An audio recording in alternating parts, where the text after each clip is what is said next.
আজকে আঙ্গুরের আচার বানিয়েছি, তাই ভাবলাম একটু দেখিও এবং বলে দিই কিভাবে আচারটা বানিয়েছি।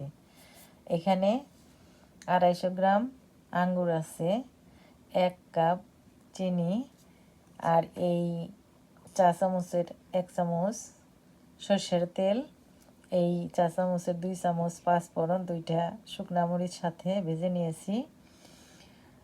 ওগুলো ভেজে রেখে আমি চিনি, আঙ্গুর আর আপনার তেল, সামান্য একটু লবণ দিয়ে একসাথে মিশিয়ে জাল করে শুকিয়ে নিয়ে পাঁচফোড়ন গুঁড়া করে এই চামচের 1/2 চামচ দিয়েছি। দেখেন কত সুন্দর হয়ে শুকিয়েও গেছে।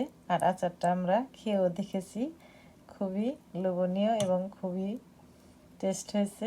আপনারা এইভাবে ঘরে বানিয়ে খাবেন। আচারটা দেখতে খুবই ভালো লাগছে। আল্লাহ হাফেজ।